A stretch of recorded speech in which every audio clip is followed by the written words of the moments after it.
Livro Problema do Ser, do Destino e da Dor, de Leon Denis, 1905. Capítulo 3. O Problema do Ser. O primeiro problema que se apresenta ao pensamento é o do próprio pensamento, ou, antes, do ser pensante. É isto, para todos nós, assunto capital, que domina todos os outros e cuja solução nos reconduz às próprias origens da vida e do universo. Qual a natureza da nossa personalidade? Comporta um elemento suscetível de sobreviver à morte? A essa questão estão afetas todas as apreensões, todas as esperanças da humanidade. O problema do ser e o problema da alma fundem-se num só. É a alma, 37, que fornece ao homem o seu princípio de vida e movimento. Início da nota do redator 37. Demonstra-lo-emos mais adiante com uma série completa de fatos de observação, de experiência e de provas objetivas. Fim da nota do redator.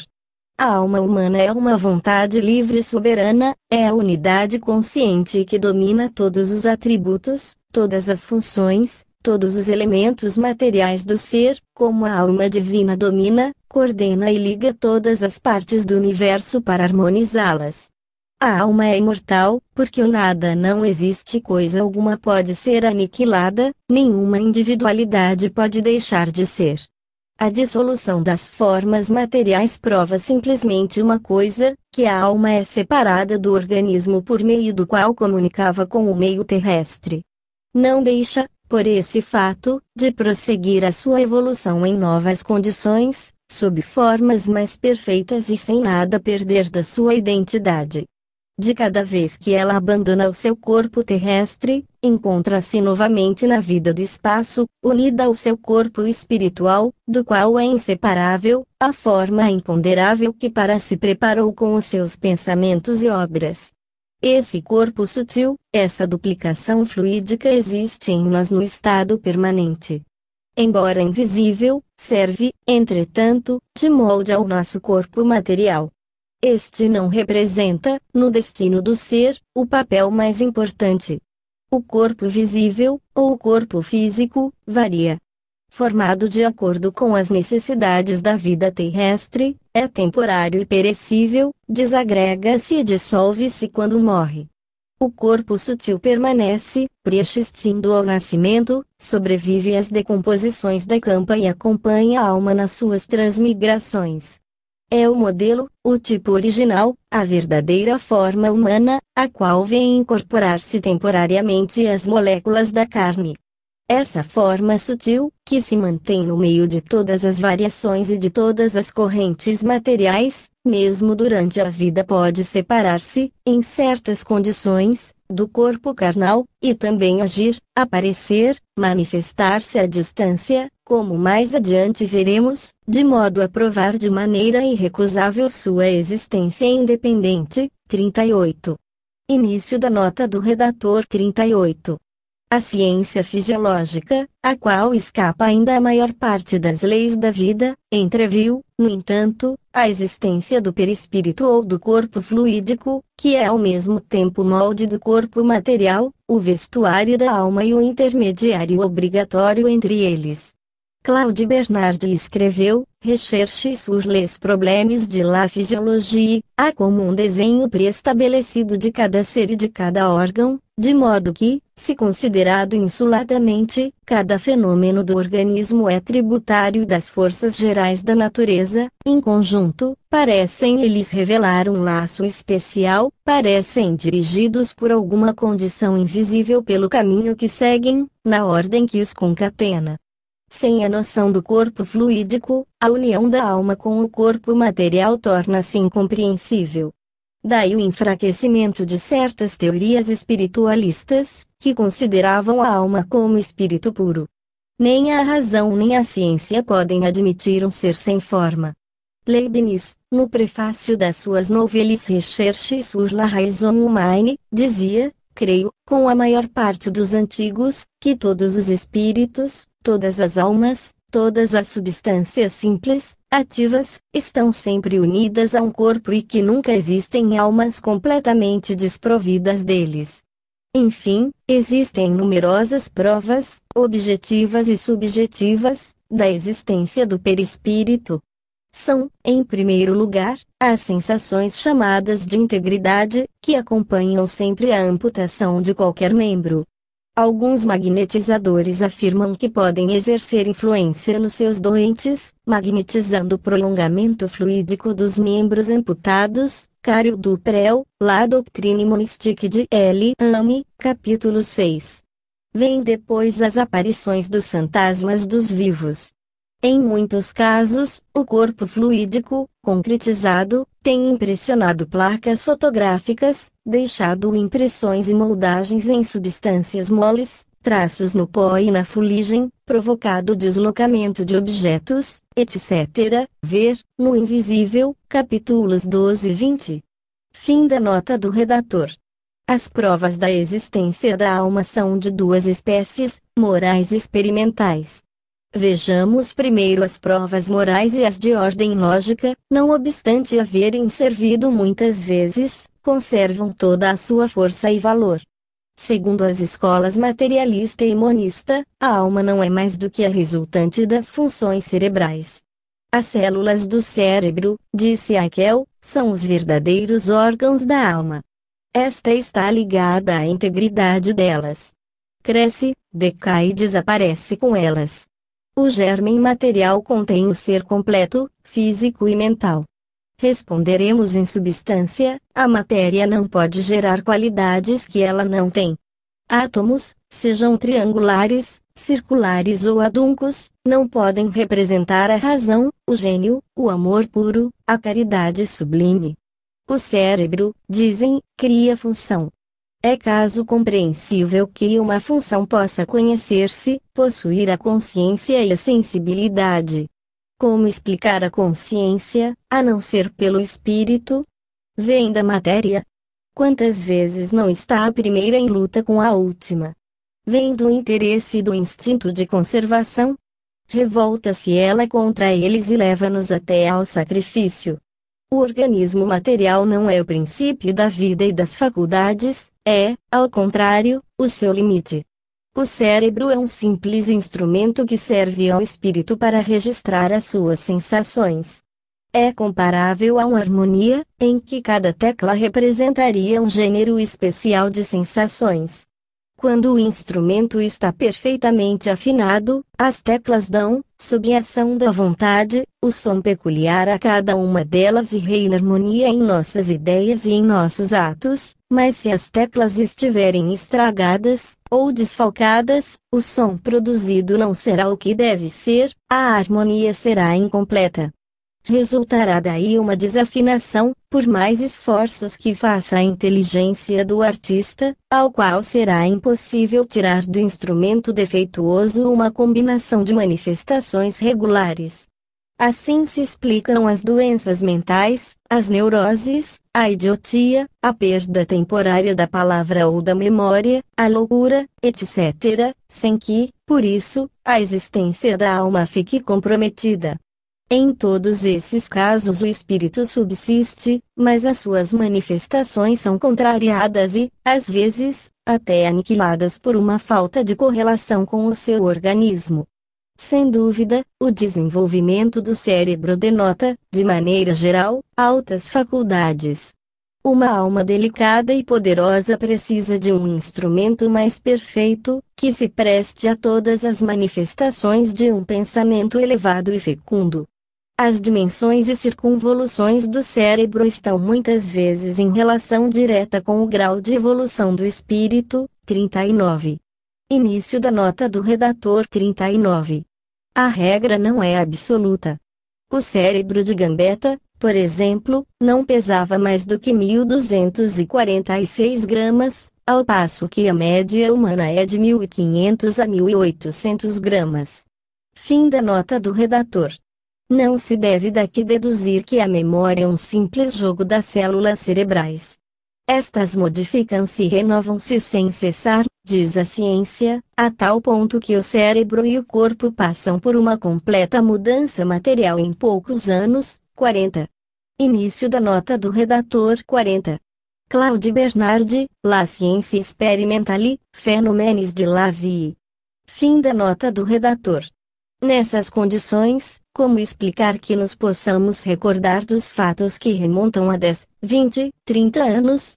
Como rememoram os velhos com surpreendente facilidade todos os pormenores da sua infância? Como podem a memória, a personalidade, o eu persistir e manter-se no meio das contínuas destruições e reconstruções orgânicas? Outros tantos problemas insolúveis para o materialismo. Os sentidos, dizem os psicólogos contemporâneos, são o único veículo para a alma, a suspensão dos primeiros implica o desaparecimento da outra.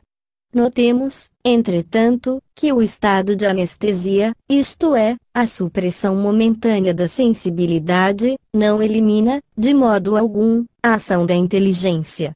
Esta se ativa, ao contrário, em casos nos quais, segundo as doutrinas materialistas, deveria estar aniquilada. Buisson escrevia: se existe alguma coisa que possa demonstrar a independência do eu, é com certeza a prova que nos fornecem os pacientes submetidos à ação do éter. Nesse estado, as suas faculdades intelectuais resistem aos agentes anestésicos. Veupial, tratando do mesmo assunto, dizia: que mina fecunda não são para a fisiologia e para a psicologia os fatos como esses, que separam o espírito da matéria, a inteligência do corpo. Havemos de ver também por que forma, no sono comum ou no provocado, no sonambulismo e na exteriorização, a alma pode viver, perceber e agir sem o auxílio dos sentidos. Se a alma, como diz Haeckel, representasse unicamente a soma dos elementos corporais, haveria sempre no homem correlação entre o físico e o mental. A relação seria direta e constante e perfeito o equilíbrio entre as faculdades, as qualidades morais de uma parte, e a constituição material, da outra. Os mais bem dotados no ponto de vista físico possuiriam também as almas mais inteligentes e mais dignas. Sabemos que assim não sucede, porque, muitas vezes, almas de escola têm habitado corpos débeis. A saúde e a força não implicam, nos que as possuem, um espírito sutil e brilhantes faculdades. Mens sana in corpore sano, diz-se, é verdade, mas, há tantas exceções a esta máxima que não é possível considerá-la como regra absoluta. A carne cede sempre à dor, não sucede o mesmo com a alma, que, muitas vezes, resiste, exalta-se no sofrimento e triunfa dos agentes externos.